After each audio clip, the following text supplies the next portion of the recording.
Hello everyone, welcome back my channels. आज हम देखने वाले हैं क्लास 10th का जियोग्राफी, जिसमें जितना बन सका चैप्टर 1 से मैंने बीबीए ऑब्जेक्टिव लिया हूँ। फर्स्ट क्वेश्चन है कि भारत में 2001 में कितने प्रतिशत भौगोलिक क्षेत्र में वन का विस्तार था।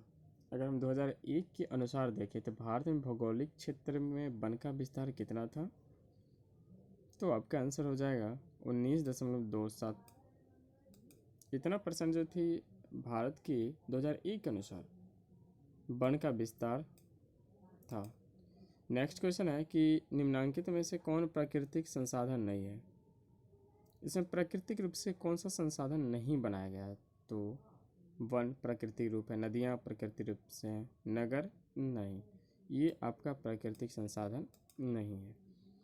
लौह अयस्क किस संसाधन वर्ग में शामिल है।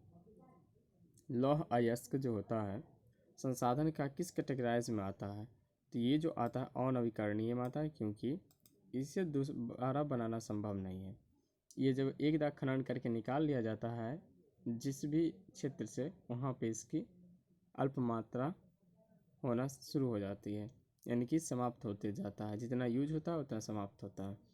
ज्वारीय ऊर्जा किस प्रकार के संसाधन का उदाहरण है, तो ज्वारीय ऊर्जा समुद्र में निरंतर ज्वार चलती रहती है और ये ऊर्जा का निर्माण निरंतर होते रहता है। किस प्राकृतिक संसाधन का भंडारण सीमित है। अगर मैं देखूँ भंडारण सीमित के बारे में, तो इसमें आपका जो आ जाएगा वो आ जाएगा खनिज तेल की, क्योंकि सौर ऊर्जा निरंतर बनते रहता है, नवीकरणीय है। पवन ऊर्जा भी नवीकरणीय है, जलीय ऊर्जा भी नवीकरणीय है, तो आपका बच जाता है खनिज तेल जो अनवीकरणीय संसाधन है। नेक्स्ट क्वेश्चन है कि सौर ऊर्जा निम्नलिखित में कौन सा संसाधन है, तो सौर ऊर्जा जो था पुनः पूर्ति योग्य संसाधन है, यानी कि इसका जब एकदम यूज करते फिर दोबारा बन जाता है। आप लोग देखे होंगे सौर पैनल जब लगाया जाता है तो धूप में रख देने से वो निरंतर ऊर्जा देते रहता है। पंजाब में भूमि का निम्नीकरण का मुख्य कारण क्या है, तो यहाँ अधिक सिंचाई माना गया है, निम्नीकरण का मुख्य कारण है। सोपानी कृषि किस राज्य में प्रचलित है, तो आपको याद रखें सोपानी कृषि हो, चाहे झूम खेती हो या समुच्च कृषि हो, सीढ़ीनुमा खेती हो, ये सारा कृषि जितना भी आता है ये पहाड़ी इलाकों में आता है। और पहाड़ी इलाका जो है उत्तराखंड से इसमें रिलेटेड, क्योंकि हरियाणा में नहीं होगा, पंजाब नहीं है, बिहार के मैदानी क्षेत्र नहीं होगी, ये उत्तराखंड से। काली मृदा का दूसरा नाम क्या है, तो वह है रेगुर मृदा। अच्छा, रेगुर मृदा किस फसल के लिए ज़्यादा महत्वपूर्ण माना जाता है, तो यह जो हो जाएगी कपास की खेती के लिए प्रयुक्त माना जाता है। ऐसा क्यों है, क्योंकि इस मिट्टी को जल धारण करने की क्षमता सर्वाधिक होती है। वृत्त क्षेत्र में जल की उपस्थिति के कारण पृथ्वी को हम क्या कहते हैं, पृथ्वी क्या कहलाता है, यानी कि ज़्यादा पृथ्वी में जल की उपस्थिति को दर्शाता है, इसलिए पृथ्वी को हम क्या कहते हैं, तो उसको हम कहते हैं नीलाग्रह कहते हैं, ज़्यादा जल होने के कारण। बिहार में कितने प्रतिशत भौगोलिक क्षेत्र में वन का फैलाव है, बिहार में वन का फैलाव जो है वो आपका है 20% है। नेक्स्ट क्वेश्चन देखेंगे, भारत के किस राज्य में वन का सबसे अधिक विस्तार है, तो आपको पता होगी, ये मध्य प्रदेश आपका आंसर हो जाएगी। नेक्स्ट क्वेश्चन है कि देश के बांधों को किसने भारत का मंदिर कहा था। भारत में जितने भी बांधे हैं उन सभी को लेकर किस महापुरुष ने इसमें से भारत का मंदिर कहा था, वो था पंडित जवाहरलाल नेहरू थे, जिन्होंने भारत का मंदिर कहा था देश के बांधों को। मरुस्थलीय मृदा किस राज्य में आता है, तो मरुस्थलीय मृदा जो भी आता है वो सारा का सारा राजस्थान में है, यानी कि रेतीली मिट्टी। नेक्स्ट क्वेश्चन है, किस कमीशन ने सतत पोषणीय विकास की अवधारणा प्रस्तुत की थी, तो सतत कमीशन की जो पोषणीय अवधारणा सर्वप्रथम आया था वो आया था ब्रundtland कमीशन के द्वारा, यानी कि ऑप्शन सी है आपका आंसर। हम नेक्स्ट देखेंगे कि कोयला किस प्रकार के संसाधन है, तो कोयला जो हो जाता है ये हो जाता है अनवीकरणीय संसाधन, क्योंकि जब इसका हम यूज कर लेते हैं तो दोबारा स्वतः निर्माण नहीं होता है। सौर ऊर्जा निम्नलिखित में कौन सा संसाधन है, तो पुनः पूर्ति योग्य संसाधन सौर ऊर्जा है, जो दोबारा फिर से कंप्लीट करता है, ऊर्जा को बनाते रहता है, निरंतर बनाने का काम चलती है उसमें। तटरेखा से कितने किलोमीटर क्षेत्र अपवर्जक आर्थिक क्षेत्र कहलाता है, तो तटरेखा से लगभग 200 Nm जो होती है वह कहलाती है अपमार्जक आर्थिक क्षेत्र कहलाती है। निम्नलिखित के क्वेश्चन नंबर 19 की हम बात करें तो समुद्र क्षेत्र में राजनीतिक सीमा की कितने किलोमीटर क्षेत्र तक राष्ट्रीय संपदा निहित है, यानी कि राजनीतिक हिसाब से देखें तो कितने तक है, तो वो आपका जो आंसर हो जाएगी वो हो जाएगा 12.2 किलोमीटर तक की हो जाती है। नेक्स्ट है कि लौह अयस्क किस प्रकार का संसाधन है, तो लौह अयस्क जो होती है वह जो है अनवीकरणीय संसाधन है, योग्य है, क्योंकि जब एक बार निर्माण हो जाती है तो दोबारा फिर ये जहाँ से इसका संपदा का ग्रहण कर लिया जाता है या निकाल लिया जाता है वहाँ स्वतः निर्माण ये फिर से नहीं होता।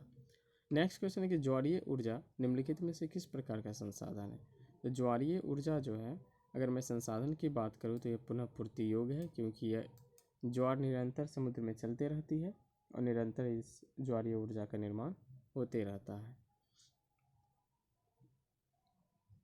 नेक्स्ट क्वेश्चन देखो, पवन ऊर्जा किस प्रकार का संसाधन है, तो पवन ऊर्जा जो हो जाएगी वो नवीकरणीय संसाधन का उदाहरण है।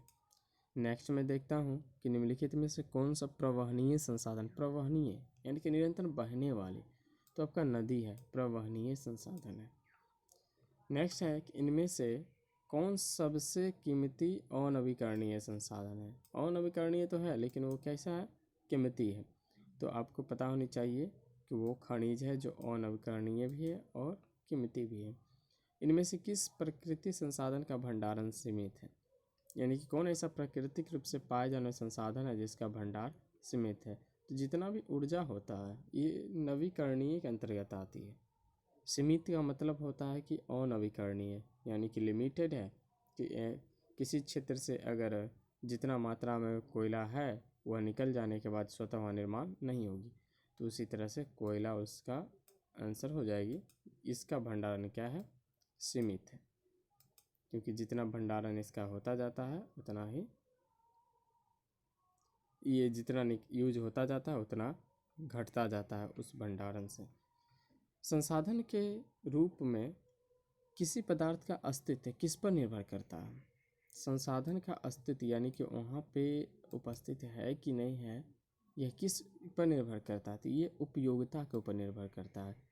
यानी कि किसी क्षेत्र में जैसे कोयला का उपयोग ज़्यादा हो रहा है, मतलब वहाँ से कोयला पर ज़्यादा रिसर्च करके उसे ढूंढा जा चुका है, तो हम कह सकते हैं कि उस क्षेत्र में कोयले की कमी हो चुकी होगी। उसी तरह से कहता है कि अगर कोई संसाधन है तो किस पे निर्भर करता है, तो उपयोग, जिस संसाधन का कम से कम उपयोग होता है उसकी अस्तित्व ज़्यादा रहती है, कि हाँ यहाँ पे वो संसाधन ज़्यादा हो सकती है, संभावना को दर्शाता है। नेक्स्ट क्वेश्चन, संसाधनों के विवेकपूर्ण उपयोग का प्रस्ताव किस वर्ष आया था, तो सबसे पहले जो प्रस्ताव आया था संसाधन का विवेकपूर्ण, यानी कि जैसे अत्यधिक दोहन होता था, अनावश्यक कार्य में उसका यूज हो जाता था, जो भी संसाधन जितना ख़त्म नहीं चाहिए था, जितना का यूज नहीं चाहिए था, उससे कहीं ज़्यादा उसका नाश हो जाता था, तो संसाधनों का एक विवेकपूर्ण प्रस्ताविक साबित किया गया, प्रस्ताव लाया गया जैसे विवेकपूर्ण संसाधन का यूज किया जा सके, तो किस वर्ष आया था, तो आया था 1968 में आया था। नेक्स्ट क्वेश्चन बात करें, सार्वजनिक स्थान पर बना मंदिर किस प्रकार के संसाधन है, जो किसी ऐसे स्थान जिस पे हम कह सकते हैं कि सरकारी हो, जगह सरकारी हो, अगर वहाँ पे किस प्रकार मतलब मंदिर जब बन जाता है तो किस प्रकार का संसाधन कहलाता है, तो हो जाता है सामुदायिक, यानी पूरे सामाजिक तौर पे चला जाता है, पूरे समुदाय को चला जाता है। लिमिट्स टू ग्रोथ नामक पुस्तक, ये याद रखिएगा, लिमिट टू ग्रोथ नामक पुस्तक किस वर्ष प्रकाशित हुआ था, तो ये आपका जो आंसर हो जाएगी ये हो जाएगा 1972 में ये लिमिट टू ग्रोथ नामक पुस्तक प्रकाशित किया गया था। नेक्स्ट है कि 1992 में रियो डी जेनेरो में कौन सा सम्मेलन हुआ था, सम्मेलन बहुत सारे थे, तो इसमें कौन सा सम्मेलन होता है रियो डी जेनेरो में जो 1992 में हुआ था, तो ये जो आपका आंसर हो जाएगी वो हो जाएगा पृथ्वी सम्मेलन जो हुई थी वो कहाँ हुआ था, तो रियो डी जेनेरो में हुआ था कब हुई थी? तो 1992 में हुई थी। राजस्थान में किस संसाधन की कमी है? राजस्थान में कैसा संसाधन, इसमें से निम्नलिखित में से कौन सा संसाधन की कमी हो रखी है? तो वह जल ऊर्जा, क्योंकि वहाँ जल अल्प रूप से पाया जाता है, तो उसका ऊर्जा का संभव होना नहीं है। संसाधन होते नहीं बनते हैं, ये किसने कथन दिया था? संसाधन होते नहीं है बनते हैं, ये किनका कथन था, स्टेटमेंट था? तो यह था जिम्मरमैन का स्टेटमेंट, ये दिया गया था। नेक्स्ट है कि IPCC का मुख्यालय निम्नलिखित में से किस नगर में अवस्थित है? यानी कि यह inter governmental panels of climate change, ठीक है, इसका मुख्यालय किस नगर में किस नगर में है? जो निम्नलिखित दिए गए हैं नगरों के नाम कुछ हैं, इन किस में था, किस में है? तो यह जो है जेनेवा में है IPCC का मुख्यालय। नेक्स्ट की बात करूँ तो स्मॉल इज़ ब्यूटीफुल किसकी रचना है? किनकी रचना है? स्मॉल इज़ ब्यूटीफुल किनकी रचना है? तो ये आपका आंसर जो हो जाएगी वो हो जाएगा सुमेश्वर, ये आपका आंसर सुमेश्वर हो जाएगी। अगर नेक्स्ट क्वेश्चन है कि क्योटो सम्मेलन कब हुआ था? तो क्योटो सम्मेलन जो होती है वो होती है 1997 को। किसने कहा था कि हमारे पास पेट भरने के लिए बहुत कुछ है, परंतु पेटी भरने के लिए नहीं। हमारे पास पेट भरने के लिए बहुत कुछ है, पेटी भरने के लिए नहीं है। यह किनका स्टेटमेंट था? तो यह स्टेटमेंट जो था महात्मा गांधी का था। पर्यावरण संरक्षण हेतु तो पहला विश्व शिखर सम्मेलन कब हुआ था? कहाँ हुआ था?